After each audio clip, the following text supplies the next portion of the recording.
Hello friend, स्वागत है आप सभी का हमारे यूट्यूब चैनल कंप्यूटर वाला में। तो दोस्तों, जैसा कि मैं हम आप सभी के लिए टाइम टू टाइम डीआरडीओ का अपडेट लेकर के आता हूं। तो दोस्तों, आज फिर से एक नई अपडेट के साथ मैं आपके सामने ये वीडियो लेकर के आया हूं। तो वीडियो को लास्ट तक देखिएगा, वीडियो में लास्ट तक बने रहिएगा ताकि आपको हर एक चीज़ अच्छे से समझ में आ जाए। तो दोस्तों, जैसा कि प्रीवियस वीडियो में मैंने आपको बहुत सारी चीज़ें बताई जिसमें थोड़ा बहुत कट ऑफ भी बताया कि इस रेंज में होने से आपका सिलेक्शन हो सकता है। बहुत सारे बच्चों ने मैसेज किया कि सर इतना कम में सिलेक्शन कैसे होगा? उसका सॉल्यूशन भी मैंने आप सबको बताया। तो दोस्तों, आज मैं एक बहुत ही इम्पोर्टेंट चीज़ आप सबको बताने वाला हूँ। दोस्तों, बहुत सारे बच्चों का ये कन्फ्यूजन है कि सर इसमें बीएससी कंप्यूटर साइंस जो था वो एलिजिबल है या नहीं, किसके लिए? तो डीआरडीओ सेप्टम 11 एसटीए बी की बात कर लें तो इसमें दोस्तों बहुत सारे बच्चों का कन्फ्यूजन है कि बीएससी वाले एलिजिबल है या नहीं। तो दोस्तों, मैं आपको क्लियर करना चाहूँगा आज के इस वीडियो में, तो वीडियो में लास्ट तक बने रहिएगा ताकि आपका सारा डाउट आज क्लियर हो जाएगा दोस्तों। तो दोस्तों, पहले बात कर लेते हैं हम बीएससी वालों का यहाँ पे क्या फंडा है। तो मैं बात करूँ बीएससी स्टूडेंट की, तो सबसे पहले बात कर लेते हैं दोस्तों कि बीएससी में कई सारे पेपर्स होते हैं। जैसे बीएससी आपका फिजिक्स में होता है, या फिर बात कर ले दोस्तों तो बीएससी आपका केमिस्ट्री में होता है, या फिर आपका बीएससी मैथमेटिक्स में होता है, या फिर बीएससी बात कर लें तो आपका दोस्तों बीएससी कंप्यूटर साइंस में भी होता है, बीएससी आपका इलेक्ट्रॉनिक्स में भी होता है। तो इस तरीके से बहुत सारे बच्चों का कन्फ्यूजन है कि सर इंजीनियरिंग ब्रांच जो था, उस इंजीनियरिंग ब्रांच में क्या बीएससी वाले एलिजिबल है या नहीं है। जैसे कि इंजीनियरिंग ब्रांच कहने का मतलब है बीएससी कंप्यूटर साइंस, या फिर बीएससी इलेक्ट्रॉनिक्स, या फिर बीएससी इंस्ट्रूमेंटेशन। तो ये सारे इंजीनियरिंग ब्रांच में बीएससी वाले एलिजिबल हैं या नहीं हैं, या फिर बीएससी जिन्होंने पीसीएम से किया है उसका क्या फंडा है, जिन्होंने फिजिक्स केमिस्ट्री बायोलॉजी से किया उसका क्या फंडा है। तो दोस्तों, मैं आपको क्लियर बता दूं कि इस बार डीआरडीओ ने सेप्टम 11 का जो वैकेंसी दिया, इसमें इंजीनियरिंग ब्रांच वाले में बीएससी एलिजिबल नहीं है। इन्होंने पूरी तरह से क्लियर कट एडवर्टाइजमेंट में मेंशन कर रखा है। आप ध्यान से एडवर्टाइजमेंट एक एक लाइन पढ़िए तो आपको खुद ब खुद समझ में आ जाएगा। तो दोस्तों, यहाँ पे आपका बीएससी कौन कौन से ब्रांचेज में एलिजिबल है, तो यदि आपका बीएससी फिजिक्स है तो बीएससी फिजिक्स होने से आप फिजिक्स वाले सेक्शन में एलिजिबल होंगे। बीएससी केमिस्ट्री है तो आप बीएससी केमिस्ट्री वाले पोस्ट पे एलिजिबल होंगे, या फिर बीएससी आपका मैथमेटिक्स है तो आप मैथमेटिक्स वाले पोस्ट पे एलिजिबल होंगे। लेकिन यदि आपका बीएससी कंप्यूटर साइंस है तो आप डिप्लोमा इन कंप्यूटर साइंस वाले सीट पे एलिजिबल नहीं होंगे एसटीएबी के लिए। यदि आपका बीएससी इलेक्ट्रॉनिक्स है तो भी आप डिप्लोमा इन इलेक्ट्रॉनिक्स इंजीनियरिंग वाले ब्रांच पे का जो सीट है उस पे एलिजिबल नहीं होंगे। तो कोई भी बच्चे यदि कंफ्यूजन में होंगे दोस्त कि हमारा तो बीएससी कंप्यूटर साइंस है, हमारा बीएससी इलेक्ट्रॉनिक्स है, और मैंने कंप्यूटर साइंस वाले वैकेंसी पे अप्लाई किया, मैंने इलेक्ट्रॉनिक्स वाले वैकेंसी पे अप्लाई किया, मैंने इंस्ट्रूमेंटेशन वाले वैकेंसी पे अप्लाई किया, तो दोस्तों ये सेप्टम 10 में एलिजिबल था, इस बार सेप्टम 11 में एलिजिबल नहीं है एज पर एडवर्टाइजमेंट। और आपने यदि इस तरह का गलती किया है तो आपको स्क्रूटनी में पूरी तरह से छाट दिया जाएगा, रिजेक्ट कर दिया जाएगा। तो ये बात आप ध्यान में रखिएगा कि यदि आपका डिप्लोमा नहीं है इंजीनियरिंग ब्रांच में, यू मस्ट हैव डिप्लोमा, यानी आपके पास डिप्लोमा होना ही चाहिए हर हाल में। तो डिप्लोमा यदि आपके पास नहीं है, सिर्फ बीएससी है या फिर बीसीए है या फिर एमसीए है या फिर आपने डायरेक्ट बीटेक किया है, तो इन सारे केसेस में आपको स्क्रूटनी में जो है वो रिजेक्ट कर दिया जाएगा। और एक चीज और दोस्तों, याद कीजिए जब आप लोगों ने फॉर्म फिल कर रहा था तो फॉर्म फिल करने के टाइम पे वहां पे सेलेक्ट करने का ऑप्शन आ रहा था शायद डिप्लोमा का।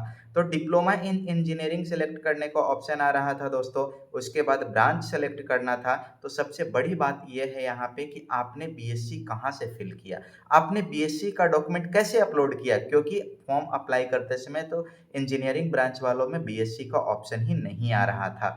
तो इसलिए दोस्तों, मैं आपको बता दूं कि इस बार इंजीनियरिंग ब्रांच में बीएससी एलिजिबल नहीं है, सिर्फ और सिर्फ डिप्लोमा होल्डर एलिजिबल हैं।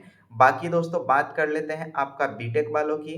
तो ऑलरेडी एडवर्टाइजमेंट में डीआरडीओ सेप्टेम 11 ने क्लियर कर रखा है कि जिनका भी हायर क्वालिफिकेशंस होगा ऑन क्रूशियल डेट, तो आप नॉट एलिजिबल होंगे। फॉर्म भरते टाइम भी यदि आप बीटेक सेलेक्ट कर रहे थे तो वहाँ पे एकदम पॉपअप आ जा रहा था यू आर नॉट एलिजिबल करके।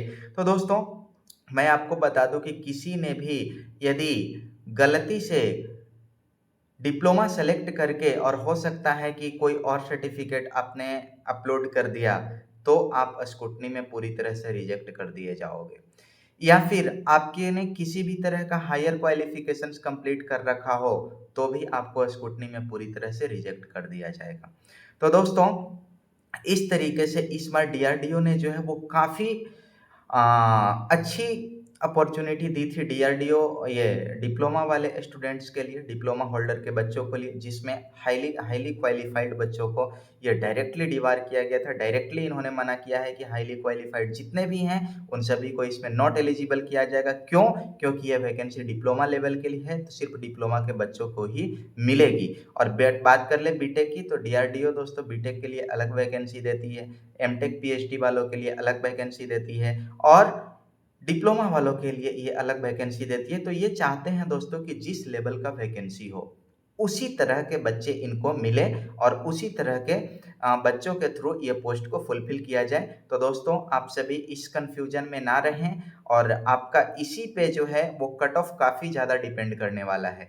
जैसे कि बहुत सारे बच्चे बोल रहे हैं कि बहुत सारे का तो बहुत मार्क्स आया है, तो क्या कट ऑफ हाई जाएगी? तो नहीं दोस्तों, बहुत सारे जो बच्चे बीएससी वाले हैं, जो इंजीनियरिंग ब्रांच में अप्लाई किया है या फिर जिन्होंने हायर क्वालिफिकेशन किया है, वो छुपा के रखा है, डीआरडीओ को उन्होंने नहीं बताया है, तो दोस्तों वो एक गवर्नमेंट ऑर्गेनाइजेशन है, वो वेरीफाई तो कर ही लेगा। आज वेरीफाई करे या फिर डॉक्यूमेंट वेरिफिकेशन में वेरीफाई कर ले या फिर बैकग्राउंड वेरिफिकेशन में वेरीफाई करे, तो वो आज न कल वेरीफाई कर लेता है दोस्तों। और वेरीफाई करने के बाद किसी भी स्टेज पे आपको वहाँ आपका कैंडिडेचर वहाँ से रद्द किया जा सकता है और आपको जॉब से परमानेंट निकाल दिया जा सकता है। तो सोच समझ के जो भी काम करना है आप सब कीजिएगा दोस्तों, जो भी हाईली क्वालिफाइड हैं और गलती से आप लोगों ने फॉर्म भर दिया है, एजुकेशन क्वालिफिकेशन छुपा करके फॉर्म भरा है या फिर आपने डिप्लोमा सेलेक्ट करके वहाँ पे बीटेक डाला है या फिर बीएससी डाला है, तो आपको स्क्रूटनी में रिजेक्ट कर दिया जाएगा।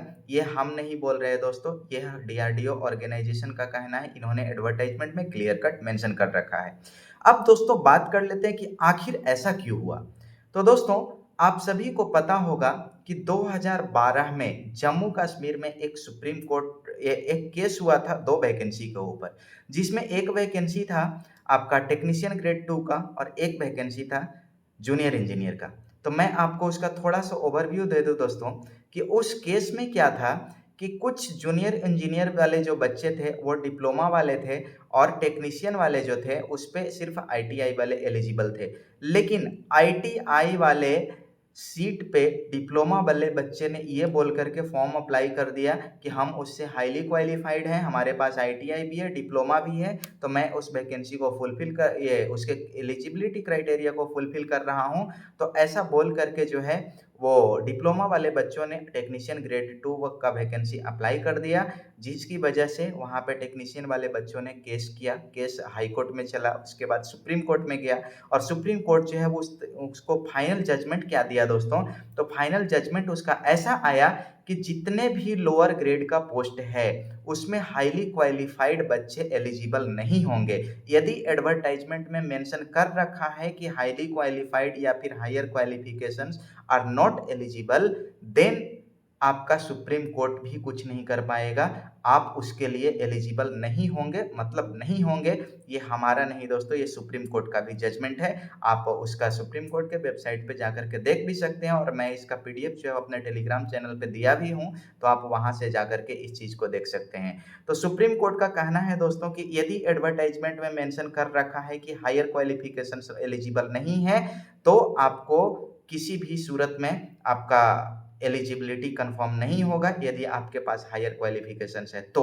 लेकिन यदि एडवर्टाइजमेंट में किसी तरह से मेंशन नहीं किया गया है कि हायर क्वालिफिकेशंस एलिजिबल है या नॉट है, सिर्फ इसेंशियल क्वालिफिकेशन लिखा है कि डिप्लोमा सिर्फ चाहिए और ऐसा नहीं लिखा है कि बीटेक या फिर बैचलर ऑफ इंजीनियरिंग या फिर मास्टर्स ऑफ एप्लीकेशंस या फिर एमएससी या फिर पीएचडी एलिजिबल नहीं है, तो उस केस में दोस्तों आपका एलिजिबिलिटी कंफर्म हो सकता है। कब? जब एडवर्टाइजमेंट में आप मेंशन नहीं कर रखा हो तब। लेकिन यहाँ पे सेप्टेम 11 की बात कर लें तो सेप्टेम 11 में इन्होंने क्लियर मेंशन कर रखा है कि हायर क्वालिफिकेशंस वाले को किसी भी समय डिस्कार्ड किए, किसी भी सूरत में रिक्रूटमेंट प्रोसेस के लिए कंसीडर नहीं किया जाएगा, मतलब नहीं किया जाएगा। इसमें आपका इसके ऊपर सुप्रीम कोर्ट का भी क्लियर जजमेंट है।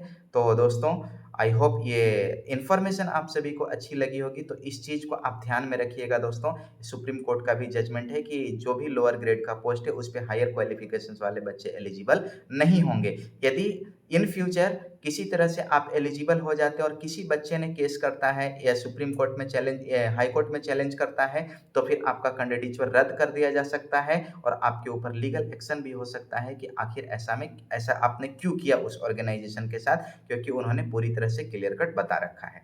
तो दोस्तों इस चीज़ को ध्यान में रखिएगा आप सभी का। सुप्रीम कोर्ट का ऑलरेडी जजमेंट आ चुका है, 2012 में भी एक जजमेंट आया है, 2018 में भी जजमेंट आया है। तो ये सारे जजमेंट का कॉपी जो है मैं अपना टेलीग्राम चैनल पे दिया हूँ, आप वहाँ से जाकर के देख भी सकते हैं कि आखिर जजमेंट क्या था।